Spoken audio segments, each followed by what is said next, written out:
Hi, photography students. I'm going to be going over the demo for how we can bring out the texture and the sharpness of our subjects for our freeze action project.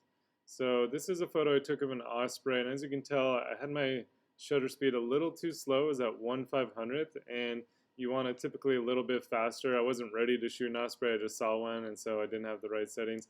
But what we can do is hopefully bring out the sharpness on the subject and get our subject to stand out. We can also crop our photo to be rule of thirds. I can put the subject on the left third over here. So I'm just going to open this up into Camera Raw first. Because it's a raw file, I'll open straight up. If you are using a JPEG, you can press Control-click and open in Camera Raw the same way. And so again, as you can tell, we do see some motion blur. This again happens because my shutter speed was not fast enough. Up here it says 1/500th of a second. So ideally you'd want to be at like 1/2000th of a second to freeze that wings moving really quick.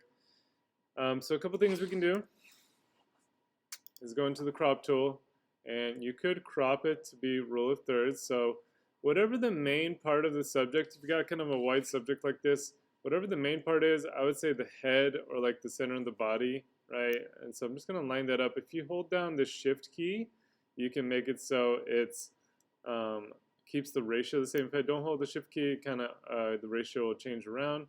You can play with the ratio depending on what you want to do, but if you want the same ratio as when you started, just hold down the shift key and it'll keep the same ratio.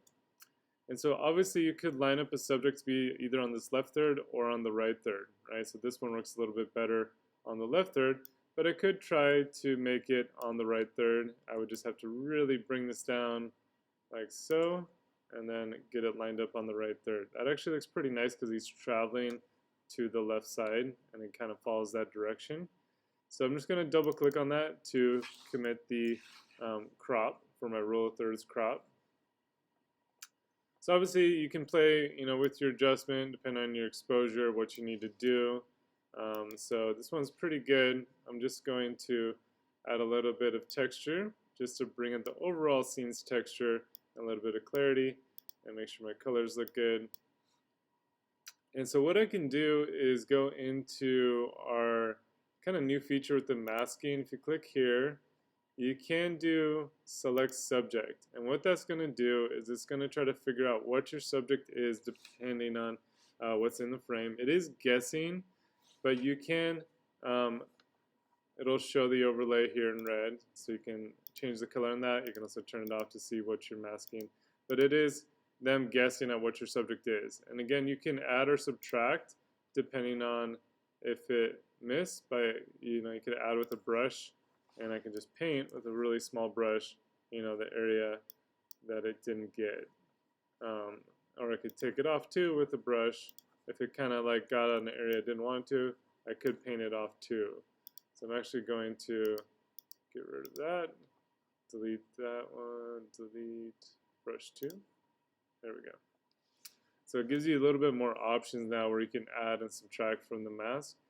Or you could also just go into, I'm just going to reset this, just the brush. And again, you can just paint on where your subject is, manually, just with the brush. So you can put on add or subtract. So I'm just going to go back. That select subject did work well, so I'm going to choose that option and see how well it does again. And there we go. So then, once I have it selected, I'm going to increase the texture a bit, and that should bring out some of the surface texture. I'm also going to increase the sharpness a bit. So now basically I'm increasing just the texture and the sharpness just on my subject where I created that mask, and again I can see the overlay here, right? And so then it'll just be applied to there, not to the whole photo, but just to my subject where the mask was created. And again, I could play with other adjustments. I could play with it. Maybe I would just want the saturation of the bird a little better. Maybe I want to warm just the bird up a teeny bit depending on my colors. But the ones I would, again, do is texture and sharpness to bring out the sharpness. And you can see a lot more detail in this blurred wing with the motion blur. If you want to keep editing after, you can click back on your settings, and then you can do other effects to your photo, like maybe you want to add a little vignette or something, or adjust the colors and exposure, you know, after. I'll just bring down the highlights a little bit. There we go. So that looks pretty good. So then I just need to open it into Photoshop and then save it out. So always the last step is you need to save these camera raw settings onto your photo. So just when you click done doesn't mean you're actually done. So I'm just going to go to File, Save As.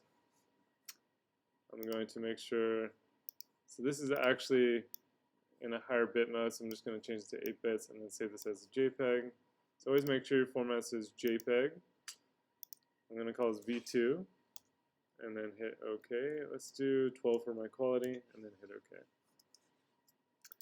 So as you can tell, with my photo before, you know, I was able to really sharpen up and bring out the texture and the sharpness, especially on my subject using that tool in Camera Raw, making it a lot sharper than the original. So if I open this back up and set it back to my default, so I'm just going to hit the where's it at? Reset to default option. So it's going to make it as it was before. Yes. Oh wait, sorry, and then commit that. So again, I'm just going to reset to default and then hit done. There we go. So it should update that in Camera Raw. So again, you can see a lot more blurrier in the original photo, and then in my edited photo, a lot sharper, really bringing out that subject in Camera Raw. So, all right, thanks for watching.